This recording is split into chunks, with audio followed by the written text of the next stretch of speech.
तो hello guys, किस वाले वीडियो में हम बीटीएस के एपिसोड 82 की पार्ट 2 पे स्पेंड करने वाला हूँ। और अगर आपने पिछले वाले पार्ट नहीं देखी तो जाकर के जरूर से देख लेना, मैं लिंक वीडियो की डिस्क्रिप्शन में दे दिया हो। तो चलिए बिना कोई बकवास किए बढ़ते हम वीडियो की तरफ। और जैसा कि हमने पिछले एपिसोड में देखा था कि साओयन फैंगडंग से कह रहा था कि ट्रू हेवनली फिल्म के पास हायर टेम्परेचर ही नहीं होता बल्कि इसके पास डिस्ट्रक्टिव स्ट्रेंथ भी होती है और वायलेंट कैरेक्टर भी होती है, जो कि तुम्हारे इस फिल्म के पास नहीं है। और इसके साथ ही साओयन फैंगडंग से कहता है कि तुम्हारी ये लाइफ ट्रांसफॉर्मिंग फिल्म में इसे काफी ज्यादा डिसअपॉइंटेड हो गया हो, जो सुनकर फैंगडंग के पूरी तरीके से तोते उड़ गए थे। और इसके साथ ही फैंगडंग अपने दोनों साथियों से कहता है कि हमें जल्दी से सेक्रीफाइसिंग फिल्म बनानी होगी, जो सुनकर वो दोनों के एल्डर पहले तो झिझकता है, मगर फैंगडंग के कहने पर वो दोनों के एल्डर अपना ब्लड एसेंस निकाल कर उस फिल्म में मर्ज करने लगता है। अब फैंगडंग, जो कि दोजों क्लास में एंट्री होने वाला था, वो भी अपना ब्लड एसेंस निकाल कर उन दोनों के ब्लड से बिल्कुल मिक्स करके उसको फायर फोनिक्स की बॉडी में डाल देता है, जिससे वो फायर फोनिक्स, जो कि ग्रे कलर का था, वो बिल्कुल रेड कलर का हो जाता है। और उस फायर फोनिक्स के बॉडी में से बहुत ही ज्यादा डिस्ट्रक्टिव पावर भी निकलना स्टार्ट हो जाती है। और अभी ऐसा लग रहा था कि उस फायर फोनिक्स के पास अपनी सोचने की भी शक्ति मौजूद है। अब इसके साथ ही फैंगडंग उस फायर फोनिक्स से कहता है कि इस लड़के को अभी के अभी किल कर दो, जिसके साथ ही वो रेड कलर की फायर फोनिक्स की आंखें बिल्कुल रेड कलर में बदल जाती है और वो साओयन पर अटैक करने के लिए आगे बढ़ जाता है। अब इस फायर फोनिक्स को इतनी स्पीड में अपनी तरफ आता देखकर साओयन बिल्कुल हैरान हो जाता है और वो कहता है कि इस डिमन फ्लेम बेली के पास वाकई में बहुत खतरनाक टैक्टिक्स है, जो इन्होंने इतनी ज्यादा स्ट्रॉन्ग हेवनली फिल्म को बना लिया। और अब इसके साथ ही साओयन अपनी हैंडसिल को बनाता है और वो अपनी ग्रीन लोटस कोर फ्लेम से एक बार फिर एक बड़ा सा नेट बनाता है, जिसमें वो इस फायर फोनिक्स को कैद करने की कोशिश करने लगता है। और इसके साथ ही साओयन अपने फायर नेट से उस फायर फोनिक्स को कैद करके कहता है कि रुको, अब मैं दिखाता हूँ कि हेवनली फिल्म की पावर क्या होती है। और जब फैंगडंग ये सब देखता है तो वो अपनी हैंडसिल को चेंज करने लगता है, जिससे उसका फायर फोनिक्स उस फायर नेट को तोड़ने की कोशिश करने लगता है, जो देखकर साओयन अपनी ग्रीन लोटस कोर फ्लेम को और भी ज्यादा बढ़ा देता है, जिससे वो फायर फोनिक्स काफी ज्यादा वीक पड़ जाता है। और साओयन की वो हेवनली फिल्म उस फायर फोनिक्स को किसी चिकन की तरह बुझने लगता है। अब फैंगडंग के साथ वो दोनों के अंदर कहता है कि इस लड़के की हेवनली फिल्म काफी ज्यादा स्ट्रॉन्ग है और हमारा ये फायर फोनिक्स इस लड़के के हेवनली फिल्म के सामने टिक नहीं पाएगा।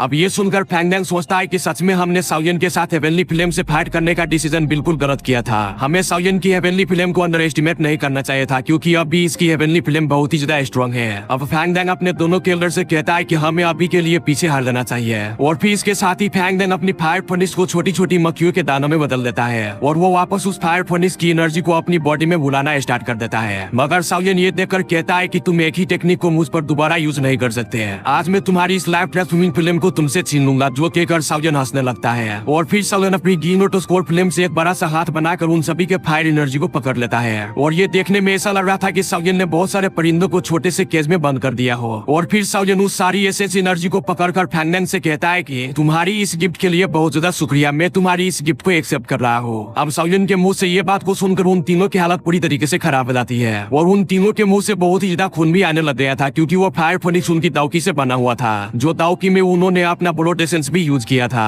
और अगर वो एसेंस ब्लड और वो दाउकी साओयन ने उसे छीन ली तो ये बेचारे फैंगडंग और उन दोनों केल्डर्स का लेवल, जो कि उन्होंने बहुत ही ज्यादा ट्रेनिंग करने के बाद अचीव किया था, तो उनका लेवल और स्ट्रेंथ काफी ज्यादा गिर जाएगा। अब इसके साथ ही साओयन अपनी हैंडसिल को चेंज करता है, जिससे फैंगडंग की फेस काफी ज्यादा वर्ल्ड होने लग गया था, क्योंकि अभी उनकी पावर काफी ज्यादा कम होने वाली थी, क्योंकि उसने अपना ब्लड एसेंस जो यूज किया था, जो कि अभी साओयन के हाथ में था। और वैसे भी अभी के लिए साओयन ने उसकी लाइफ ट्रांसफॉर्मिंग फ्लेम को अपनी फायर केज में कैद कर लिया हुआ था, जिससे फैंगडंग का कोई भी कनेक्शन लाइफ ट्रांसफॉर्मिंग फ्लेम से बाकी नहीं बचा हुआ था, क्योंकि इस बैरियर की वजह से फैंगडंग का कनेक्शन उस फ्लेम पर से खत्म हो गया था। अब फैंगडंग गुस्से में साओयन से कहता है कि कमीने कहे कि तुम मेरी इस लाइफ ट्रांसफॉर्मिंग फ्लेम को अभी के अभी यहीं पर छोड़ दो। अब साओयन फैंगडंग और उनके साथ उन दोनों एल्डर्स को ऐसे देखता है कि जैसे कि वो तीनों बहुत बड़े इडियट हो, और वो तीनों बेवकूफ समझ रहे थे कि ये कोई गेम चल रहा है, जो कि वो तीनों मिलकर साओयन को हरा देंगे। और साओयन ये अच्छे से जानता था कि जब ये लाइफ ट्रांसफॉर्मिंग फिल्म में इसे ये छीन लूंगा तो इसकी पावर बहुत ज्यादा कम हो जाएगी और फिर मुझे इसे लड़ने की भी कोई जरूरत नहीं, और ना ही ये मेरे मुकाबले के रहेंगे। और फिर साओयन सोचता है कि अगर ये तीनों के लोग अपनी दाउकी का यूज करके मुझसे फाइट करते तो मुझे इसको हराने में काफी ज्यादा दिक्कत भी होती और इवन के मुझे कोई ना कोई इस पर दाउकी स्किल भी यूज करनी पड़ती है। लेकिन इन्होंने मुझ पर लाइफ ट्रांसफॉर्मिंग फिल्म का यूज किया, मगर मैंने इसकी लाइफ ट्रांसफॉर्मिंग फिल्म को भी इजीली कैप्चर कर लिया और इन तीनों को भी इजीली हरा दिया। अब इधर फैंगडंग साओयन से बड़े प्यार से कहता है कि जीफ साओमाना की आपकी हेवनली फिल्म से इस दुनिया में कोई भी दूसरी फिल्म इसका मुकाबला नहीं कर सकता, मगर हमारी ये लाइफ ट्रांसफॉर्मिंग फिल्म हमारी दाउकी से बनी हुई है और ये आपके लिए बिल्कुल यूजलेस है और ना ही ये आपके किसी काम आने वाली है, और आपके पास सिर्फ एक ही हल है कि आप इसको खत्म कर दोगे। लेकिन अभी आप प्लीज हमारी ये लाइफ ट्रांसफॉर्मिंग फिल्म हमें वापस लौटा दो, तो हम गारंटी देते हैं कि डिमन फिल्म बेली के सारे के लोग और हम भी बॉडी ट्रांसमिशन सलेवा आपसे नहीं छीनेंगे और हम यहाँ पर से चुप करके चले जाएंगे। तो बताओ आप क्या कहते हो? जिस पर साओयन फैंगडंग की ये बात को सुनकर एक स्माइल कर देता है और वो फर्स्ट फैंगडंग से कहता है कि फर्स्ट फैंगडंग, आप तो सिचुएशन को अच्छे से जानते हो और अभी के लिए आप प्लीज बचकाना बातें ना करें, मैं आप में से किसी पर भी ट्रस्ट नहीं करता और ये लाइफ ट्रांसफॉर्मिंग फिल्म भी आपको नहीं लौटाऊंगा। और वैसे भी मैं आप लोगों की स्ट्रेंथ को काफी ज्यादा रिड्यूस करने वाला हूँ आपकी इस लाइफ ट्रांसफॉर्मिंग फिल्म को यूज करके। और जब फैंग डैंग ये बात सुनता है तो वो गुस्से में चिल्ला उठता है और वो कहता है कि तुम आखिर क्या करने का प्लान बना रहे हो और तुम हमारी इस लाइफ ट्रांसफॉर्मिंग फिल्म का क्या यूज करने वाले हो, तुम चाहते क्या हो और आखिर तुम्हारी विश क्या है, जल्दी से हमें बता दो। और फैंग डैंग इतना गुस्से में इसलिए था क्योंकि वो जानता था कि अगर फैंग डैंग ने अपनी इस लाइफ ट्रांसफॉर्मिंग फिल्म और अपना वो प्रोटेसिस खो दिया तो वो जो दोजोंग क्लास से हाफ स्टेप ही दूर है वो वापस से दोवांग लेवल पर आ जाएगा और एक आम सा दोवांग लेवल का वॉरियर बन जाएगा। और फिर हो सकता है कि वो दोबारा कभी भी दोजोंग क्लास के करीब भी ना पहुंच सके और ना ही दोजोंग क्लास का ब्रेक थ्रू कर पाए और ये डैमेज उसके लिए मौत से भी बदतर हो जाएगा। और वैसे भी साउयन कोई दयालु इंसान नहीं है क्योंकि वो जानता था कि इस तरह के लोगों पर रहम करना खुद पर जुल्म करने के बराबर है। और अगर साउयन ने इस फैंग डैंग को फिल्म वापस कर दी तो ये फैंग डैंग दोबारा से साउयन पर अटैक कर देगा और तब के वक्त वो साउयन से फिल्म से नहीं बल्कि दाओकी से फाइट करेंगे जिससे साउयन को काफी ज्यादा दिक्कत भी होगी। इसीलिए साउयन ये सब सोचने के बाद फैंग डैंग से कहता है कि मुझे माफ करना, तुम्हारी ये लाइफ ट्रांसफॉर्मिंग फिल्म मुझे चाहिए। और फैंग डैंग अभी तुम्हें ये सब अपनी फिल्म को बोलना होगा। अब ये सुनकर फैंग डैंग जल्दी से अपनी कोई स्ट्रेंज हैंडशील को बनाता है और वो अपनी मुंह से ब्लड निकाल कर उस हैंडशील में मिक्स कर देता है जिससे एक बड़ा सा गला बन जाता है। और फैंग डैंग की इस हैंडशील के बनने से साउयन के बैरियर में वो जो लाइफ ट्रांसफॉर्मिंग फिल्म थी वो फ्लक्चुएट होना स्टार्ट हो जाता है जो देखकर साउयन कहता है कि जिद्दी इंसान। और फिर इसके साथ ही साउयन अपनी फोन हार्ट फिल्म को भी उस बैरियर पर डालकर उसको अपनी फोन हार्ट फिल्म से कवर कर लेता है जिसके साथ ही फैंग डैंग का कनेक्शन उसकी लाइफ ट्रांसफॉर्मिंग फिल्म के साथ एक बार फिर से कट ऑफ हो जाता है जो देखकर फैंग डैंग बहुत ज्यादा गुस्से में आ रहा था।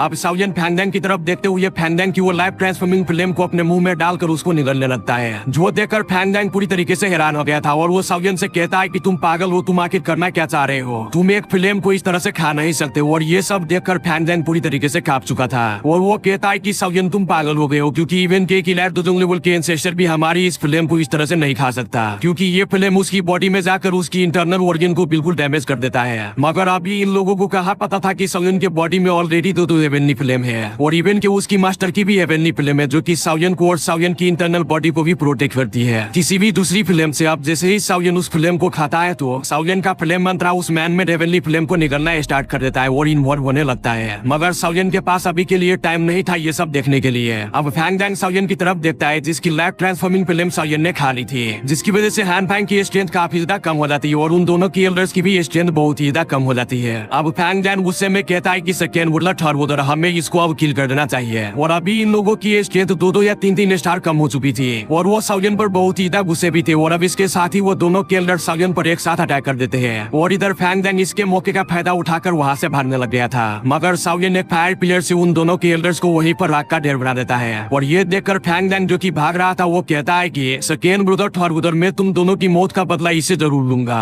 अभी मैं जल्दी से अपनी डीमन फिल्म बेली में जाकर चीफ को इस गंदे बंदे के बारे में बताऊंगा और फिर चीफ इस साउगेट को और इस साउयन को आकर खून में नहलाएंगे और हम फिर साउगेट के किसी कुत्ते को भी जिंदा नहीं जाने देंगे। लेकिन अभी मैं कुत्ते की तरफ भाग रहा हूँ, पहले मैं तो बच जाओ, फिर हम बाद में इन सबको देख लेंगे। और फैंग डैंग के मुंह से ये सब बात निकल ही रहा था मगर तब भी उसकी चेस्ट में बहुत ही ज्यादा पेन होने लगता है। और फिर हम देखते हैं साउयन के हाथ को जो कि फैंग डैंग की चेस्ट के आर पार था जो कि ग्लेस लोटस हार्ट फिल्म से कवर था। और अब फैंग डैंग मरते हुए साउयन को देखता है और साउयन उससे कहता है कि तुम एक बेवकूफ इंसान हो, अगर तुम तीनों मुझसे दाओकी से फाइट करते तो मैं जरूर अपनी स्ट्रेंथ को एडजस्ट कर बैठता लेकिन फिर भी मैं तुम लोगों को हरा देता। लेकिन तुम लोगों ने बहुत ही बड़ी बेवकूफी का मसला दिया और मुझसे हेवनली फिल्म से फाइट करना चूज किया जो कि तुम लोगों की बहुत बड़ी बेवकूफी थी। अब इसके साथ ही फैंग डैंग अपनी आंखें बंद कर लेता है और मर जाता है। और फिर साउयन फैंग डैंग के हाथों से उसकी स्टोरेज रिंग उतार कर खुद रख लेता है और उस स्टोरेज रिंग में से एक फिल्म की तरह स्क्रोल को बाहर निकाल लेता है जिस पर लिखा हुआ था फिल्म क्रिएशन स्किल। अब फिल्म क्रिएशन स्किल को हासिल करने के बाद साउयन फैंग डैंग की लाश को जमीन की तरफ पटक देता है और कहता है कि जा बेवकूफ इंसान तुम्हारा कल्याण हो। और वैसे साउयन ने फिल्म क्रिएशन स्किल के बारे में बहुत नाम सुन रखे थे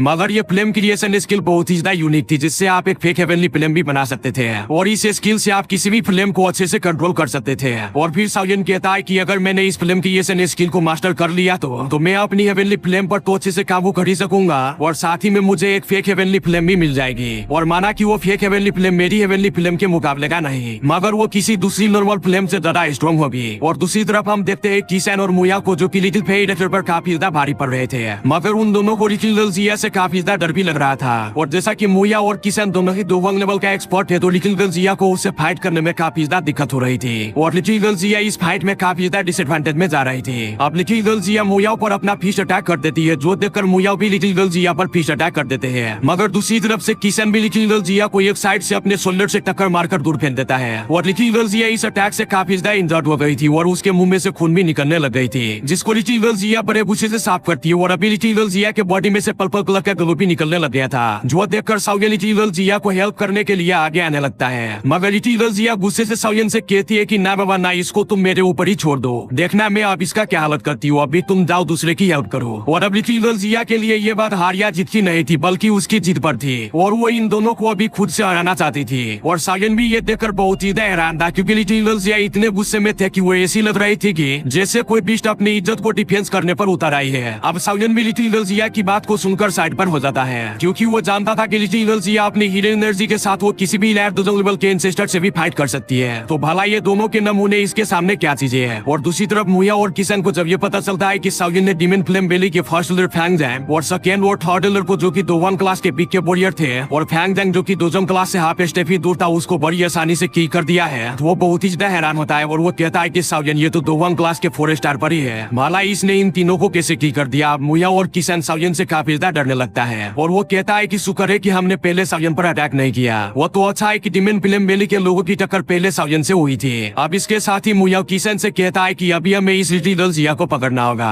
और इसे पकड़कर हम इसको होस्टेज बनाकर फिर हम साउयन से बुद्धिस्मा बॉडीटेस्ट मिशन सलाइवा ले पाएंगे, वरना अगर हमने साउयन से फायर करके बुद्धिस्मा बॉडीटेस्ट मिशन सलाइवा छीनने की कोशिश की तो हम बुद्धिस्मा बॉडीटेस्ट मिशन सलाइवा तो नहीं ले पाएंगे बल्कि हम साउयन से मरवा जरूर लेंगे और फिर हमारे भी इसी तरह से पिछवाड़ा फाड़ेंगे जिस तरह से साउयन ने उन तीनों की डीमन फ्लेम वैली की एल्डर्स की फाड़ी थी। जो सुनकर किशन पहले तो हैरान होता है मगर फिर वो हमेशा ही रह जाता है। अब मुया और किशन ये सब सोच ही रहे थे मगर दूसरी तरफ लिटिल गर्ल जिया की बॉडी से जो पर्पल कलर का ग्लो निकल रहा था वो और भी ज्यादा तेज हो जाता है और लिटिल गर्ल जिया की बड़ी बड़ी आंखों में से भी पर्पल कलर की एनर्जी बहुत ही तेजी से निकल रही थी और देखते ही देखते लिटिल गर्ल जिया की जो क्लॉथ थी वो काफी ज्यादा फटने लगती है और लिटिल गर्ल जिया छोटी पैकेट से बड़ी पैकेट में बदलने लगती है। और इधर साउयन जब लिटिल गर्ल जिया की ये सेकंड फॉर्म को देखता है जो कि उसने पहले एक बार उसने मैजिकल बीस्ट माउंटेन रेंज के बेली में देखी थी तो वो बहुत ही ज्यादा हैरान हो जाता है। और अभी लिटिल गर्ल जिया इन्वॉल्व होकर बड़ी हो चुकी थी और जैसे ही लिटिल गर्ल जिया बड़ी हो जाती है तो वो सबसे पहले साउयन की तरफ देखती है और फिर लिटिल गर्ल जिया साउयन से कहती है कि कैसे हो ठरकीलाल, तुम मुझे ही इस तरह से घूरते रहोगे कि चैनल को भी जाकर के सब्सक्राइब करोगे और हाँ ट्रकपंथी दिखाना बाद में पहले वीडियो को लाइक कर दो और इसका नेक्स्ट एपिसोड भी जल्दी आ जाएंगे। तब तक के लिए यू खाओ पियो और मस्त रहो।